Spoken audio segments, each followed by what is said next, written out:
প্রিয় ভাইয়েরা, আমি বলেছিলাম যে একদল খেয়ে গিয়েছে আর একদল খাওয়ার জন্য রেডি হয়ে আছে। তো কোনো দল এটা নিয়ে কোনো কথা বলল না। আপনারা এটাকে নিজের গায়ে যে মাখালেন, এটা ঠিক হয়নি। আর এই জাতীয় বার্তা যখন আমরা দেই, তখন যদি আপনি বলেন যে পারলে রাজনীতিতে আসেন, পারলে দল করে দেখান, এটা হইল? তো যশোরের প্রোগ্রামের এক ভিডিওর পেছনে আমাদের কিছু দিনী ভাইরা 6 বছর আগের এক অডিও ব্যাকগ্রাউন্ডে জুড়ে দিয়ে বিভ্রান্তি ছড়ানোর জন্য সোশ্যাল মিডিয়াতে ছড়িয়ে দিয়েছে। তো তাদের প্রতিও আমাদের কোনো রাগ নাই, ক্ষোভ নাই। তারা হয়তো দিনই তাকাদা থেকেই করেছে। বিশাল মাঠ, আমি তো বাংলাদেশের অলমোস্ট অধিকাংশ জেলায় গিয়েছি। এই এমসি কলেজের ময়দানের মতো মাঠ আমার চোখে আর পড়ে নাই বাংলাদেশ।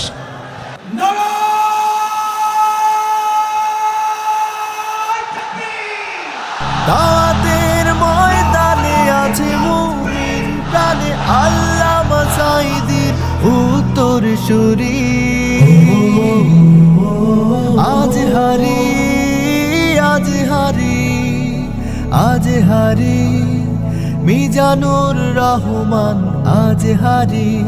সিলেটের আলিয়া মাদ্রাসার যে ময়দান, সেখানে দীর্ঘ 33 বছর 34 বছর সরাসরি কোরআন থেকে তাফসির করে আপনাদেরকে শুনিয়েছেন এই ভূখণ্ডের তাফসির জগতের কিংবদন্তি শহীদ মরহুম আল্লামা দেলোয়ার হোসেন সাঈদী রাহিমাহুল্লাহ। আমরা আমাদের আল্লামার জন্য দোয়া করি, আল্লাহ তাআলা মরহুম আল্লামা দেলোয়ার হোসেন সাঈদী রাহিমাহুল্লাহর জীবনের সকল খেদমাগুলোকে আল্লাহ তাআলা কবুল করে নিক। ওনার কবরটাকে আল্লাহ তাআলা কোরআনের নূর দিয়ে মোনাওয়ার করে দিক। আমি আরও সৌভাগ্যবান যে আমি অত্যন্ত নগণ্য ক্ষুদ্র একজন কোরআনের ছাত্র হয়ে কোরআন থেকে যা বুঝেছি, এই কথাগুলো যখন দেশ থেকে দেশান্তরে যেখানেই যাই শোনাবার জন্য লক্ষ লক্ষ দিনী ভাইরা সেখানে উপস্থিত হয়, আলহামদুলিল্লাহ। এবং যারা আসতে পারেন না, এরকম কোটি কোটি বনি আদম পরবর্তীতে সোশ্যাল মিডিয়ার কল্যাণে তারা কথাগুলো শোনেন, আলহামদুলিল্লাহ। আবার এমনও অনেক আছে যারা আমাদেরকে পছন্দ করেন না, তারাও ডায়েরি খাতা কলম নিয়ে, মোবাইল নিয়ে, ল্যাপটপ খুলে আমাদের আলোচনা শোনেন। আমি তাদেরকেও ভালোবাসি, কারণ আমার স্লোগান হচ্ছে হেরে যাবে ওদের হিংসা, ষড়যন্ত্র, জিতে যাবে আমাদের ভালোবাসা। যারা আমাদের বিরোধিতা করে, আমাদের ব্যাপারে ঘৃণা ছড়ায়, তাদের জন্য আমাদের বুক ভরা দরদ আর ভালোবাসা আছে না নাই? কারণ ভালোবাসা দিয়ে যা জয় করা যায়, কঠোরতা দিয়ে তা পারা যায় না। তো যারা বিরোধিতার জন্য আমাদের আলোচনা শোনেন, তাদেরকেও ওয়েলকাম। যারা আমাদের আলোচনা আউট অফ কনটেক্সট নিয়ে এক জায়গার মাথা আর এক জায়গার লেজ জুড়ে দেন, তাদেরকেও ওয়েলকাম। গত সপ্তাহে আপনারা জানেন খুলনা বিভাগের প্রোগ্রাম আমি দিয়েছিলাম যশোরে আদ্দিন ফাউন্ডেশনের উদ্যোগে। তো যশোরের প্রোগ্রামের এক ভিডিওর পেছনে আমাদের কিছু দিনী ভাইরা 6 বছর আগের এক অডিও ব্যাকগ্রাউন্ডে জুড়ে দিয়ে বিভ্রান্তি ছড়ানোর জন্য সোশ্যাল মিডিয়াতে ছড়িয়ে দিয়েছে।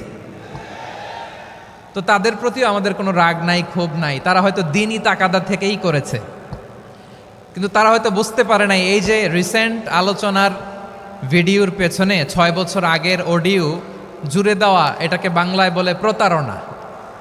কি বলে? প্রতারণা, ধোঁকাবাজি। এখনকার আলোচনার ভিডিও আর ব্যাকগ্রাউন্ডে এডিট করে লাগিয়েছে 6 বছর আগের অডিও। এটারে প্রতারণা বলে, ধোঁকাবাজি বলে। আর বিশ্বনবী বলেন, মান গশানা ফালাইসা মিন্না, the person who deceives us he is not among us. যে আমাদেরকে ধোঁকা দেয় সে আমাদের অন্তর্ভুক্ত নয়। তো বিশ্বনবীর এই হাদিস তারা মনে রাখে না। তো এই জন্য শুধু বিশ্বনবীর প্রতি সাল্লাল্লাহু আলাইহি ওয়াসাল্লামের প্রতি সেরেফ ভালোবাসা আপনাকে বাঁচাতে পারবে না যদি বিশ্বনবীর আদর্শ আপনি গ্রহণ না করেন। তার জলজান্ত প্রমাণ আবু তালেব বিশ্বনবীকে অনেক ভালোবেসেছেন আলাইহিস সালাতু ওয়াসসালাম। পলিটিক্যাল শেল্টার, ফিনান্সিয়াল শেল্টার, সব ধরনের শেল্টার তিনি দিয়েছেন, কিন্তু বিশ্বনবীর আদর্শ মানেন নাই। মুক্তি মিলবে? হ্যাঁ, আওয়াজ করে বলেন, আবু তালেবের কি মুক্তি মিলবে? তাহলে সেরেফ ভালোবাসা আপনাকে বাঁচাতে পারবে।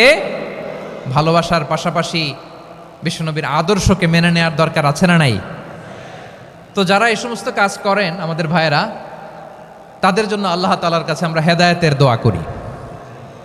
আবার আমি দেখেছি আমার গত সপ্তাহের যশোরের আলোচনার একটা লাইনকে কেন্দ্র করে আমাদের অনেক রাজনীতিবিদ বন্ধুরা অনেক ক্ষুব্ধ প্রতিক্রিয়া দেখাচ্ছেন। ওই কথাকে নিজেদের গায়ে টেনে নিজেদের গায়ে মেখে ওনারা ক্ষুব্ধ হয়েছেন। প্রিয় ভাইয়েরা, আমি বলেছিলাম যে একদল খেয়ে গিয়েছে আর একদল খাওয়ার জন্য রেডি হয়ে আছে। তো এখানে কি আমি কোনো দলের নাম বলেছি? বাংলাদেশে 48টা প্রায় নিবন্ধিত রাজনৈতিক দল, কোনো দলের নাম আমি বলিনি। কথাটাকে আমি জেনারেল রেখেছি। দায়ীদের বৈশিষ্ট্যই এটা, দায়ীরা জেনারেলি কথা বলে, যার যেই মেসেজ নেয়ার তারা সেখান থেকে নিয়ে নেয়।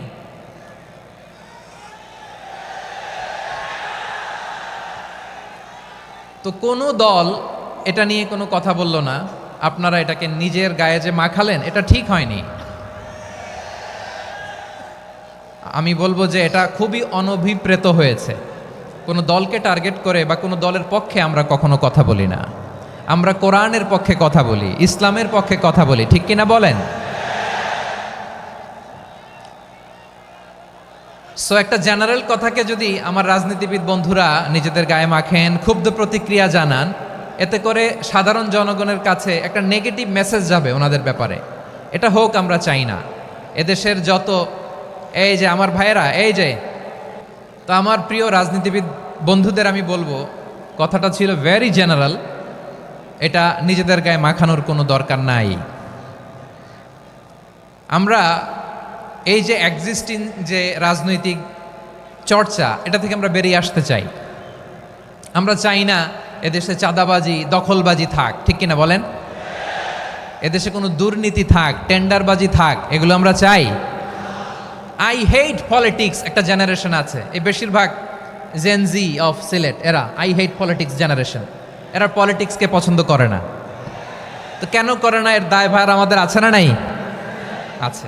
এবং আমরা দেখেছি ক্ষমতার পালাবদল যখন হয়, এক সরকার যায় আরেক সরকার আসে, তখন দুর্নীতির ফিরিস্তি আমরা জানতে পারি, এর আগে জানতে পারি না। প্রতিটা দলের ভেতরেই আমরা এই বাজে চর্চাটা দেখেছি। সো এখন আমাদেরকে শুধরে নেওয়ার সময় এসেছে।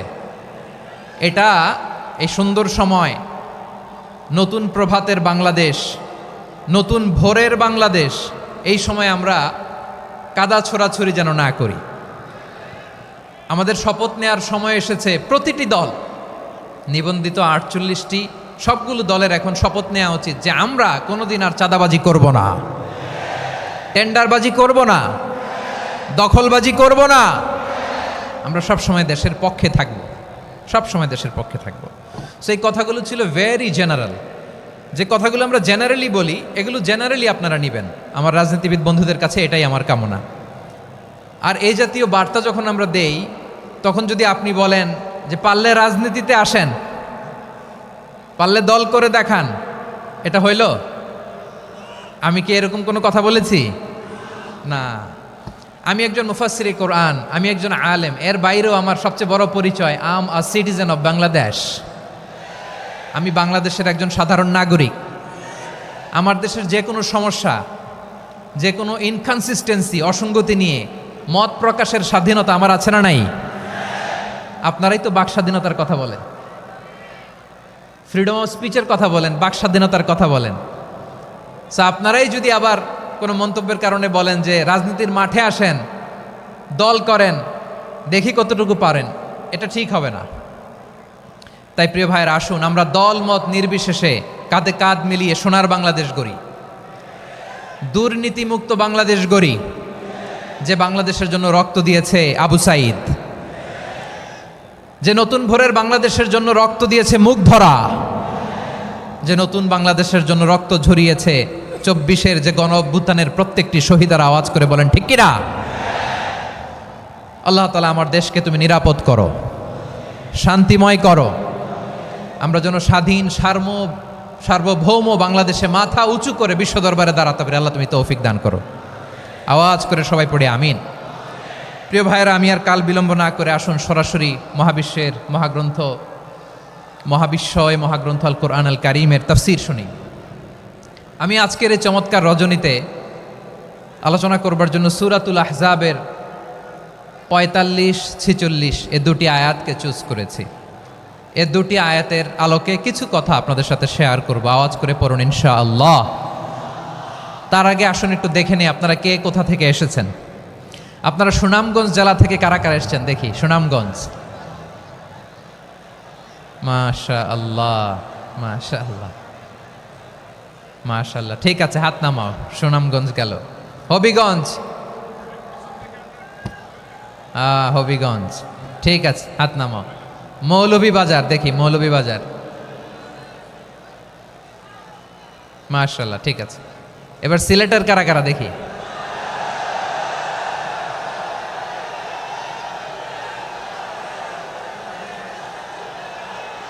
মাশাআল্লাহ মাশাআল্লাহ। বক্কা বক্কা, ঠিক আছে ঠিক আছে, মাশাআল্লাহ মাশাআল্লাহ, I like it, I love it, মাশাআল্লাহ। সুনামগঞ্জ, হবিগঞ্জ, মৌলভীবাজার, সিলেট। সিলেটের এই 4 জেলার বাইরে থেকে কারা কারা আসছেন দেখি। মাশাআল্লাহ, অন্যান্য অনেক জেলা থেকে আমার বাইরে এসেছে, মাশাআল্লাহ। আল্লাহ সবাইকে কবুল করুক। আজকের এই প্রোগ্রামকে, এই তাফসিরুল কোরআন মাহফিলকে আমাদের নাজাতের ওসিলা বানাক। 3 দিন ব্যাপী দেশের প্রথিতযশা অত্যন্ত বিজ্ঞ প্রাজ্ঞ ওলামারা যে সমস্ত আলোচনা, দিক নির্দেশনা এই মঞ্চ থেকে আমাদের জন্য রেখেছেন, আমরা যেন সেগুলোর উপর আমল করতে পারি। আল্লাহ তৌফিক দান করুক। প্রিয় ভাইয়েরা, বড় গ্যাদারিং, অনেক বড় শোডাউন, জনপ্রিয়তা, এগুলো আমাদের উদ্দেশ্য না।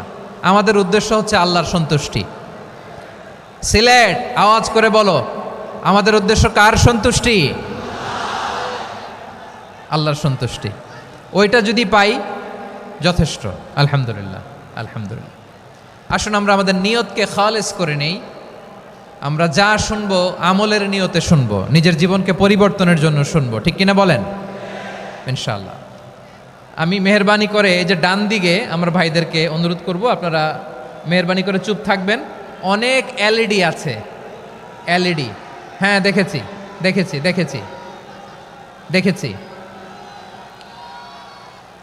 কোনো এক্সকিউজ দেয়া যাবে না, এটা নাই ওইটা নাই, এরকম কোনো কথা হবে না। এলইডিতে আমরা দেখবো ইনশাআল্লাহ। প্রিয় ভাইরা, সূরাতুল আহজাবের 45 এবং 46 নম্বর আয়াত আমি তেলাওয়াত করেছি, যেখানে আল্লাহ তাআলা বিশ্বনবীর 5টি বৈশিষ্ট্যের কথা বলেছেন। কয়টি? সবাই বলুন আওয়াজ করে, কয়টি? 5টি বৈশিষ্ট্যের কথা আল্লাহ তাআলা এই আয়াত দুটিতে উল্লেখ করেছেন।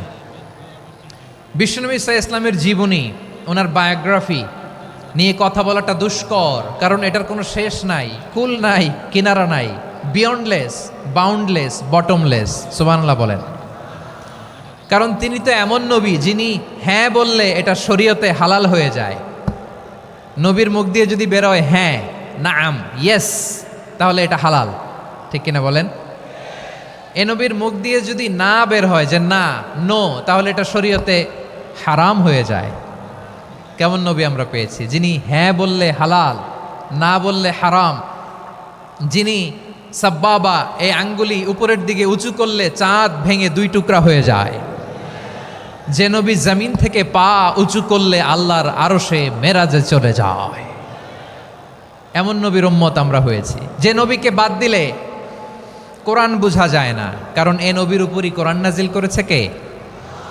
এ নবীকে বাদ দিলে হাদিস বোঝা যায় না, কারণ হাদিস তো এ নবীর মুখনিসৃত পবিত্র বাণী। সুবহানাল্লাহ পড়েন। এ নবীকে বাদ দিলে জান্নাত চেনা যায় না, কারণ জান্নাত তিনি চাক্ষুষ দেখে এসে আমাদেরকে মেরাজ শেষে বর্ণনা করে শুনিয়েছেন। এ নবীকে বাদ দিলে জাহান্নাম চেনা যায় না, এ নবীকে বাদ দিলে আমার রবকে চেনা যায় না, ঠিক কিনা বলেন? তো বিশ্বনবীর 5টি বৈশিষ্ট্যের কথা আল্লাহ তাআলা এ সূরাতে উল্লেখ করেছেন। আল্লাহ রাসূল সাল্লাল্লাহু আলাইহি ওয়াসাল্লাম যখন মক্কাতে দাওয়াত দিচ্ছিলেন, মক্কার কুরাইশরা নানাভাবে বিষ্ণু ঈসা ইসলামকে কষ্ট দিচ্ছিল, নানাভাবে ট্যাগিং করছিল, মিথ্যা অপবাদ দিচ্ছিল। কখনো কখনো তারা বিশ্বনবীকে বলছিল মিথ্যাবাদী, কাযযাব। কখনো বলছিল যে তুমি হচ্ছে জাদুকর, সাহের। কখনো বলেছে শায়ের, মুহাম্মদ তুমি কবি। কখনো বলেছে কাহেন, মুহাম্মদ তুমি গণক। এবং কখনো বলেছে মুহাম্মদ তুমি হচ্ছে মাজনুন মানে পাগল। আওয়াজ করে সবাই পড়ুন নাউযু বিল্লাহি মিন যালিক। তাহলে বিশ্বনবীকে মৌলিকভাবে এই 5টি অপবাদ দিয়েছে। আমার কলেজার টুকরা সিলেটের ভাইরা, বিশ্বনবীর ব্যাপারে মিথ্যা অপবাদ মৌলিকভাবে দিয়েছে কয়টি? 5টি। বলেছে তুমি মিথ্যাবাদী, বলেছে তুমি গণক, তুমি কবি, তুমি পাগল, তুমি জাদুকর। বিশ্বনবীকে যে এই 5টি অপবাদ দেয়া হলো, আল্লাহ তাআলা এটা সহ্য করেননি। এই 5টি অপবাদের বিপরীতে আল্লাহ তাআলা বিশ্বনবীর 5টি চমৎকার বৈশিষ্ট্য উল্লেখ করে সূরাতুল আহজাবের 2টি আয়াত নাজিল করেছেন। আওয়াজ করে পড়েন আল্লাহু আকবার। 5টি চমৎকার বৈশিষ্ট্য সূরাতুল আহজাবের ভেতরে রব্বুল আলামিন উল্লেখ করে আমাদেরকে জানিয়ে দিচ্ছেন, ইয়া আইয়ুহান নাবিয়্যু ইন্না আরসালনাকা শাহিদান ওয়া মুবাশশিরান ওয়া নাযীরা ওয়া দাঈয়ান ইলাল্লাহি বিইذনিহি ওয়া সিরাজাম মুনীরা। পড়েন আল্লাহু আকবার। রব্বুল আলামিন ডেকে বলেন, ও নবী, নিশ্চয় আমি আপনাকে সাক্ষ্যদাতা রূপে প্রেরণ করেছি, সুসংবাদদাতা রূপে প্রেরণ করেছি, সতর্ককারী রূপে প্রেরণ করেছি, আল্লাহর দিকে আহ্বানকারী রূপে প্রেরণ করেছি, আর আলো দানকারী চেরাগ রূপে, প্রদীপ রূপে প্রেরণ করেছি। পড়েন সুবহানাল্লাহ। 5টা বৈশিষ্ট্য। 1 নম্বরে আল্লাহ তাআলা বললেন, হে নবী, নিশ্চয় আমি আপনাকে সাক্ষ্যদাতা হিসেবে প্রেরণ করেছি। সাক্ষ্যদাতা, বিষ্ণু ইসা ইসলাম সাক্ষ্য দিবেন, এজন্য শাহিদ। শাহিদ মানে সাক্ষ্যদাতা। আওয়াজ করে বলুন, শাহিদ মানে কি? তিনি সাক্ষ্য দিবেন। মুবাশশির, 2 নম্বর বৈশিষ্ট্য হচ্ছে তিনি মুবাশশির। মুবাশশিরুম বিরাহমাতিল্লাহি ওয়া বিল জান্নাহ। তিনি আল্লাহর রহমতের সুসংবাদ দেন, তিনি আল্লাহর জান্নাতের সুসংবাদ দেন। সুবহানাল্লাহ পড়েন। 3 নম্বর বৈশিষ্ট্য হচ্ছে নাযীর, তিনি সতর্ককারী, ওয়ার্নার।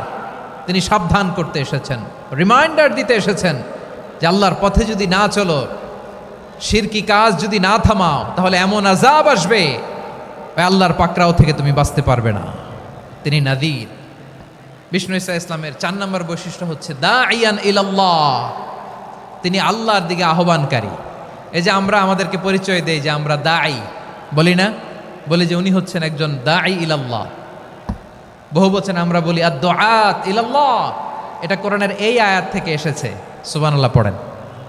ওয়া দাঈয়ান ইলাল্লাহি বিইذনিহি, আল্লাহর আদেশে বিষ্ণু ইসা ইসলাম আল্লাহর দিকে মানুষকে ডাকেন। এবং বিষ্ণু ইসা ইসলামের 5 নম্বর বৈশিষ্ট্য হচ্ছে সিরাজাম মুনীরা, আলোদানকারী প্রদীপ, আলোকদীপ্ত প্রদীপ, যে আলো দিয়ে তিনি গোটা বিশ্বকে আলোকিত করেছেন। আওয়াজ করে পড়েন আল্লাহু আকবার।